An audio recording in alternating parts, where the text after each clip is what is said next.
앞으로 일주일간 영화 축제가 펼쳐집니다. 전 세계 사랑의 가치를 담은 영화들을 모아 소개하는 영화제인데요. 제14회 서울 국제사랑영화제 소식 오늘 문화산책에서 함께 만나보시죠. 아담하고 소박한 신촌의 어느 지하 공간. 조용하게 하지만 강한 울림을 지닌 영화들을 가지고 늘 그곳에서 기다리고 있는 필름 포럼이 오늘은 평소보다 좀 더 북적거리네요. 매년 이맘때면 찾아오는 서울국제사랑영화제가 개막했는데요. 지난 2003년 서울기독교영화제라는 이름으로 첫 닻을 올린 서울국제사랑영화제는 세상에 숨겨진 진실한 사랑을 찾아냅니다를 모토로 사랑의 가치를 담아낸 영화들을 엄선해 소개하는 영화제인데요. 전통적인 의미의 기독교 영화뿐 아니라 사랑이라는 보편적인 가치를 담은 영화들을 만날 수 있는 일주일간의 영화 축제로 14회째를 맞은 올해는 다시라는 주제로 진행됩니다. 너무나 많은 일이 있었잖아요. 그러니까 우리나라 안에서도 대통령이 탄핵을 당하고 또 더 크게 보면은 올해가 종교개혁 500주년이에요. 그러니까 모든 게 그 리폼에서 우리가 나와서 다시 시작해야 된다. 사회도 지금 모든 것을 리셋할 때가 됐다. 초심으로 돌아가자. 이런 얘기를 하죠. 제14회 서울국제사랑영화제에서는 장편 25편, 단편 2편, 총 27편의 영화를 만날 수 있는데요. 이 가운데 21편이 우리나라에 처음 소개되는 영화로 구성되어 관객들과의 만남을 기다리고 있습니다. 먼저 아가페 초이스 섹션입니다. 사랑을 주제로 한 서울국제사랑영화제 고유의 섹션이죠. 끔찍한 전쟁을 지나온 3명의 자취를 긴장감 있게 따라가며 용서와 화해, 긍휼의 메시지를 담은 영화 파라다이스입니다. 남미 도미니카의 길거리에서 자동차 유리를 닦는 한 아이가 레게 스타를 꿈꾸며 오디션 프로그램에 참여하는 제프리. 다운증후군 아이들이 히말라야에 등반하는 과정을 담은 마이 히어로 브라더는 우리 아이들과 함께 관람하면 좋을 것 같고요. 한순간의 사고로 가족을 잃은 아이 이브의 탁월한 심리 묘사가 돋보이는 다크 포춘. 석수장의 아버지와 아들의 관계를 통해 하나님과 예수님의 관계를 돌아본 이완 맥그리거 주연의 광야에서 40일에도 주목해보시죠. 두 번째 섹션은 기독교적 가치와 절대적 복음의 비전을 담은 영화들을 소개하는 미션 초이스 섹션인데요. 가정폭력에 시달리던 사라가 호스 라이딩을 배우며 말과의 교감으로 치유하는 과정을 복음적으로 해석한 언브라이드. 말레이시아 정글 한가운데서 원주민들을 전도하는 박철현 선교사의 이야기 파파 오랑우탄이 세계 최초로 우리나라에서 처음 상영됩니다. 마지막은 스페셜 섹션인데요. 매해 영화제 주제를 깊이 있게 담은 영화들을 소개하는 섹션이죠.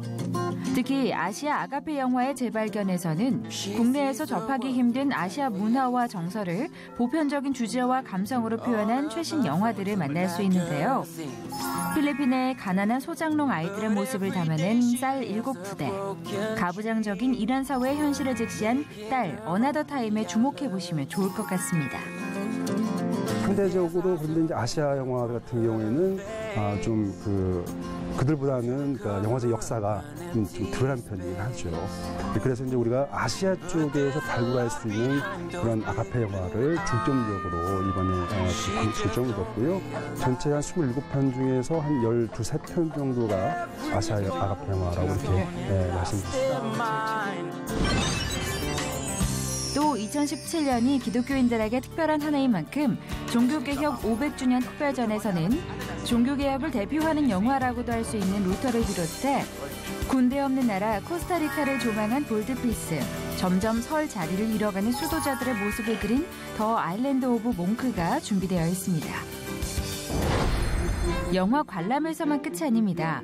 영화 축제답게 다양한 부대 프로그램들도 마련돼 있는데요. 영화 제작진과 함께하는 관객과의 대화 시간을 비롯해 영화 속 신앙 이야기를 나누는 시내 영성 토크 등을 통해 심도 있는 고민과 대화의 시간을 가질 예정이라고 합니다.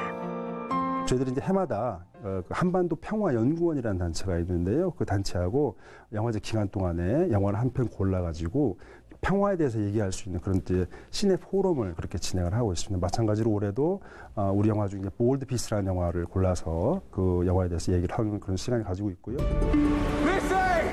가족 여행 중 사랑하는 막내딸을 잃고 슬픔에 잠긴 채 살아가는 주인공 맥에게 찾아온 의문의 편지 한 통. 제14회 서울국제사랑영화제는 폐막작 오두막을 끝으로 오는 25일 축제의 문을 닫는데요. 글쎄요, 한편의 영화가 우리의 삶에 끼치는 영향은 극히 미미할지도 모릅니다.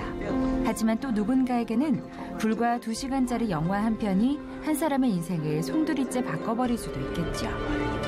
단순히 보는 것에서 그치지 않고 고민으로 삶으로 이어지는 영화를 오는 일주일 동안 한 편쯤은 만나보시는 것도 좋을 것 같습니다. 정말 그 뜻깊고 좋은 영화 많이 같이 보고 얘기 나누고 또 무언가 마음을 나눌 수 있는, 믿음을 나눌 수 있는 그런 시간 많이 됐으면 좋겠고요. 더욱더 많은 분들이 아셔서 더 참여하시고 또 사랑을 주시는 그런 영화제로 거듭나시기를 제가 기도하겠습니다.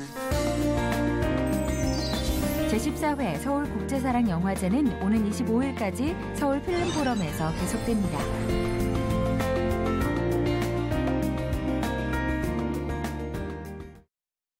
베이시스트이자 프로듀서로 잘 알려진 최준이 자신만의 이야기를 담은 음반을 발매했습니다.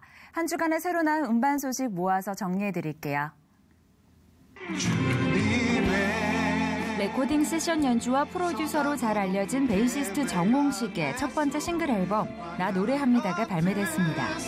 정홍식은 대중성과 음악성을 갖춘 아티스트로 강찬, 유은성 등 CCM 음반 작업은 물론 국가에서 등 다양한 드라마 OST 연주자로서도 활발하게 활동하고 있는데요. 이번 앨범에 작곡가로서의 자신의 삶의 고백을 담았다고 합니다. 준비 기간만 무려 6년이 걸렸다고 하는데요. 자신만의 색깔을 보여주면서도 대중과 함께 예배할 수 있는 곡으로 완성했다고 하네요. 따뜻하고 깊이 있는 음색으로 많은 이들의 기대를 모으고 있는 신예의 여성 보컬리스트 조찬미가 첫 번째 정규 앨범을 발매했습니다. 타이틀곡인 그들이 방주 안에 있을 때는 방주 안에 있었던 노아의 이야기를 현대로 가져와 우리의 삶을 인도하시는 하나님을 신뢰하지 않고는 하루도 살아갈 수 없음을 고백하는 팝발라드 장르의 찬양입니다. 주 앞에 아버지 등 다양한 음악적 시도에 신앙인으로서의 진솔한 삶의 고백이 더해진 총 11곡이 수록돼 있습니다. 지난 2015년 정통 재즈 빅밴드 사운드와 블랙 가스펠 등 다양한 음악 장르의 곡들로 큰 사랑을 받았던 CCM 아티스트 최준이 싱글 앨범을 발매했습니다. 난치병인 근육병을 앓고 있는 이명주 시인의 시 더 아팠던의 곡을 쓰고 편곡을 해 완성된 찬양인데요. 힘든 삶의 과정을 거치며 때로는 절망에 때로는 괴로움에 모든 것을 포기하려 한 순간 십자가에 못 박히신 예수님을 생각하며 일어났던 그 마음을 담았습니다. 특히 이번 곡은 한국 최고의 재즈 피아니스트 송영주와 함께 작업한 곡으로 서정적이면서도 풍성한 사운드로 완성됐습니다. 한성교회 찬양 리더 김윤진 간사의 사랑도 발매됐습니다.